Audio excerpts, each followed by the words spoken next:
Imaging transducers use backing material to stop the ringing, right? Because we need that listening time to receive those sound waves so we can get an image. All right? Yes, ma'am. So if we want short pulse durations, so how come the Q factor is higher on long? Because it's operating closer to that main frequency. It's shorter. Depends on the main frequency. Absolutely, the resonant frequency. Absolutely. Definitely depends on that. Definitely depends on that. Okay? And our consequence of using imaging transducers, one would be reduced sensitivity, because during reception, it's not able to process those low-level reflections. Okay? It's not able to process those low-level reflections into an image. Okay? Imaging transducers also have a wide bandwidth or broadband. Okay? Lower quality factor and improved axial resolution because of the pulses with short duration and length. Okay? These are all criteria for our imaging transducers right here. This chart is in your book, right? That's chart 8.4, page 119. All right? When it comes to non-imaging transducers, remember, continuous wave transducers don't create an image. Therapeutic transducers don't create an image. Okay? That's the whole purpose of having damping material, is so we can create an image. Okay? Without damping material, we would not get any images because we wouldn't have a listening time. All right? So when it comes to non-imaging transducers, continuous wave, therapeutic ultrasound transducers, they have no backing material. Okay? It creates continuous wave or pulses with long duration and length. Okay? Like I was telling Dewey, just because it doesn't have to be a continuous wave all the time to be a non-imaging transducer. Okay? You can also just have pulses, transducer that creates pulses of long duration and length, and it won't. If it's not enough time to get reflected sound, it won't create an image. Our ultrasound transducers, remember, they're made so that it assumes that sound is going to travel in soft tissue at 1540 meters per second, right? So it makes up that time, the 13 microsecond rule, enough time to let that sound travel according to the depth, the maximum imaging depth, and let that sound come back before it sends another pulse. Okay? So it accounts for that time. All right? Non-imaging transducers have increased sensitivity. Okay? Narrow bandwidth, high quality factor. If you guys can remember just those three things about the consequences of imaging, then of course you're gonna know everything about non-imaging transducers. I would just say the way I learn, I'm just gonna learn one side. Right. Everything else is just the opposite. Everything else is just the opposite. Non-imaging transducers, because the sound is not dampened, it has longer duration events, going to create higher quality factor. All right, and they can't create an image. All right. Because the waves keep continuous. So that's our backing material right there, guys. That's our backing material, our damping layer, damping element. Okay. So we've covered piezoelectric material, the matching layer, which is also known as the impedance matching layer, okay, and the backing or damping material. I remember I said those were the three most important things, right? Three most important things. But I also want you to know what the other four components, what they do as well. We kind of summarize them right there. Okay, we kind of summarize them right there. All right. So let's talk about transducer frequencies, guys. We're almost done. What determines transducer frequencies? Okay. What determines the frequency? What makes it a 12 megahertz transducer? What makes it a 5 megahertz transducer? That's going to depend on whether it is a continuous wave transducer or whether it's a transducer that creates pulses. Okay. All right. So when it comes to continuous wave transducer, this is the easiest one, guys. Easiest one. Whatever the electrical frequency produced by the ultrasound machine, that's going to be the frequency of our transducer. Right there. The electrical frequency makes the acoustic frequency. All right. Remember how our little we have the PDOT probe, right? Remember that's how our continuous wave transducers look. Okay. So whatever the ultrasound, the frequency of the ultrasound system, that's gonna give us our frequency for our transducer in the continuous wave transducer. Okay. You just remember this right here about continuous wave transducers. You're golden. Golden.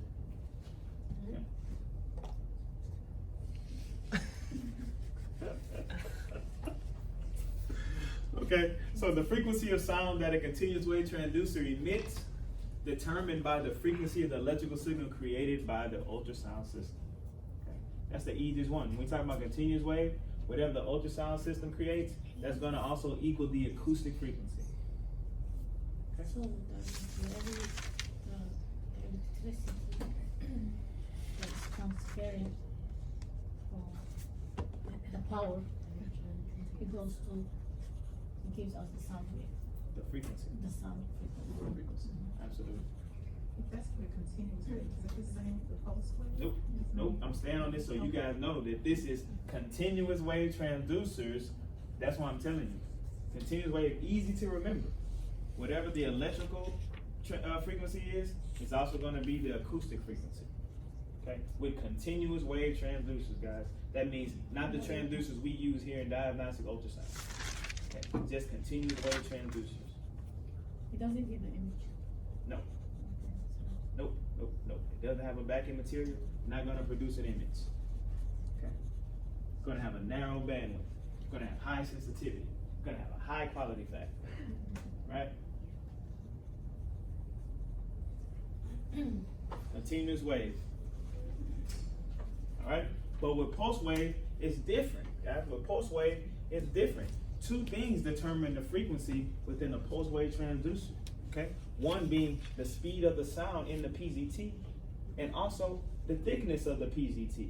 Guys, who remembers about the half value thickness HV thickness layer? Yeah. No, that is the coefficient for soft tissue. That's the attenuation coefficient for soft. Remember, I'm trying to I don't want you to remember the formula. I just want to remember how that sound worked. If it was thicker, remember that was equivalent to low frequency, right? Mm-hmm. If it was thin, that was high frequency, right? Bang, I'm glad y'all remember that. Because the same thing applies right here. I'm glad y'all remember that. Okay? So, two characteristics of active element combined to determine the frequency of sound. We're talking about the main thing would be the thickness of the PZT. That's the main thing. But also the speed of the sound in the PZT also, because you know PZT it has different properties, right? We don't just always just use one material as our active element, right? Or our ceramic, or our, what's the other name, Dewey? Active element. Crystal. All right. So, I need you to know these relationships again. That's why I have them so big. Okay? The speed of sound in the PZT of a pulse wave transducer is directly related to the frequency. Okay. Hope that's easy to remember. The faster the sound of the PZT, the higher the frequency. Okay? The slower the sound of the PZT, the lower the frequency. Yeah. All right. So the speed of the sound is directly related. Higher speed, I'm running fast. Remember what Myra said. Think about our track runner. You know, those legs are moving a lot faster. So his frequency is high, but he's also moving. His speed is also higher, right? Yeah. Speed is also higher, right? Our distance runner, those legs aren't moving as fast. We just jogging, you know. Therefore, we're running a lot slower. Okay, our speed is a lot slower. Absolutely, absolutely. So the speed in pulse wave Myra, how is the transducer frequency determined in the continuous wave transducer? Equal. Complete the sentence. By the electrical frequency. By the electrical frequency. I'm just making sure we got that. Continuous wave Electrical frequency equals the acoustic frequency. All right? That's the easy one to remember. Just deposit that in the brain. Don't ever forget it. It won't ever change. Okay? I understand pulse wave may be a little tougher because two things determine that. The speed of the sound in the PZT and the thickness of that PZT. All right? So, speed of the sound, directly related, guys. The higher the sound, the higher the frequency. Okay? The faster the sound, the faster the speed of the PZT, the higher the frequency. Okay? And just the opposite. Okay? Directly related. Directly related. We're golden? We're golden? Sweet. What you guys think about it? I feel like these two chapters, I feel like they were kind of easy reads. When I counted up the pages, I think it was only 13 pages of information. No, I think it's 15 pages of information.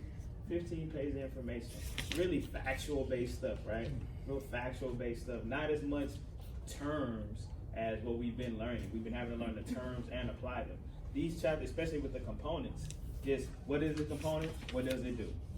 Right? So hopefully, I'm expecting awesome grades for this test on Friday. Great grades. This may be the best one yet.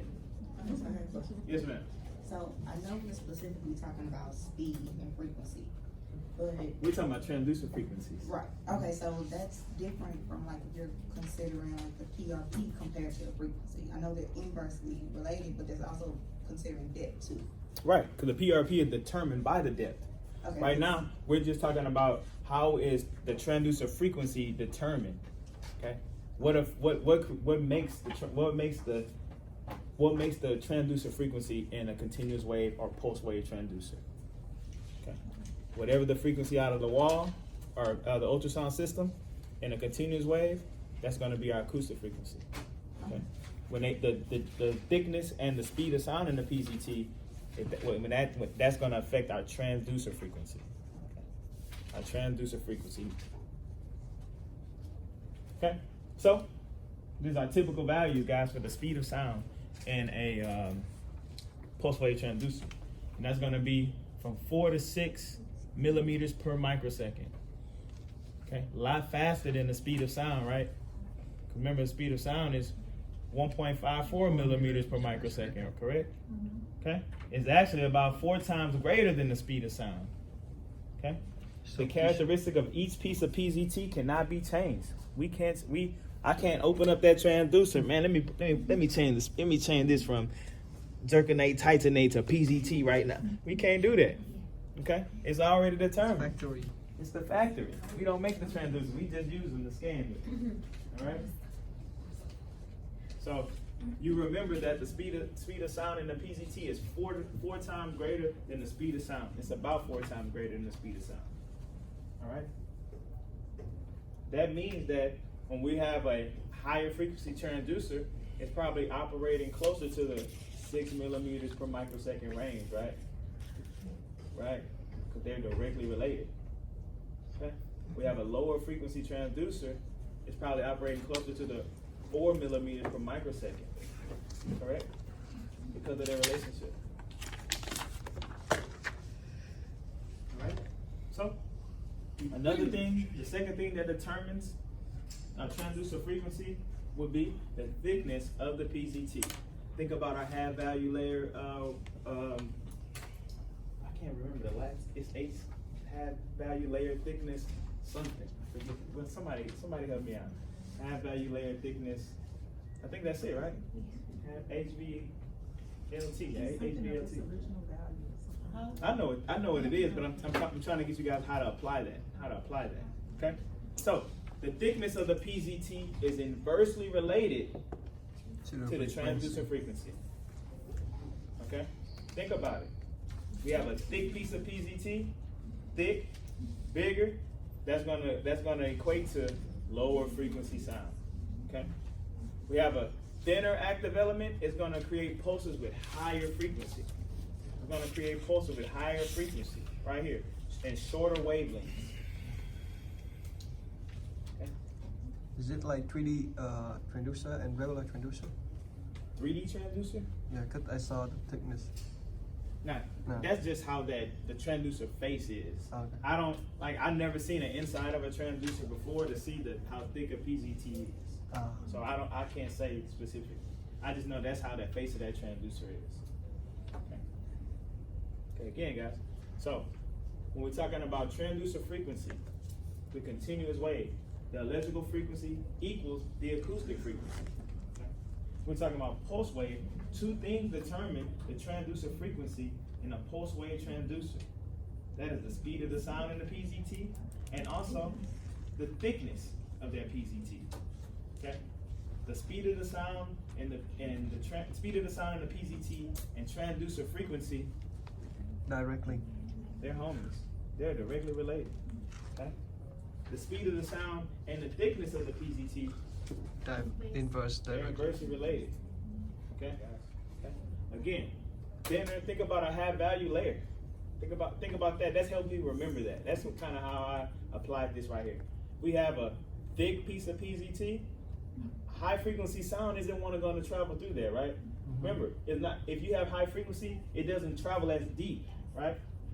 Right? High frequency not going. That's why we use a 12 megahertz transducer to do thyroids instead of using a 5 megahertz transducer, Mm-hmm. because high frequency sound isn't going to travel as far or as deep, correct? So therefore, it makes sense to have a thin piece of PZT for high frequency sound, so it can travel through it.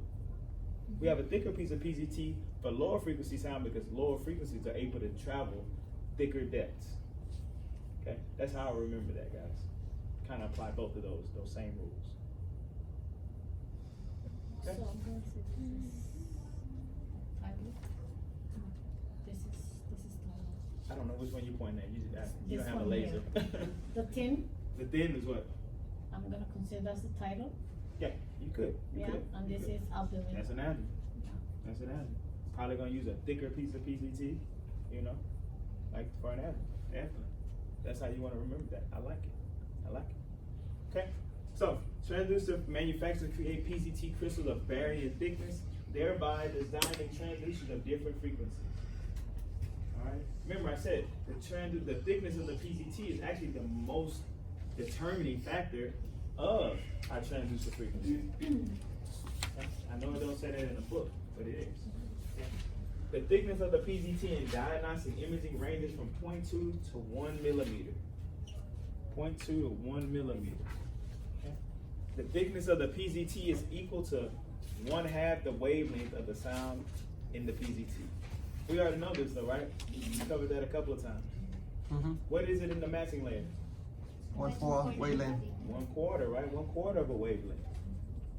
Okay. Guys, I'm gonna tell you right now, I may have to hold you over a little bit. I may have to hold you over a little bit. Hold you over. The class may be longer than it originally was, a little bit.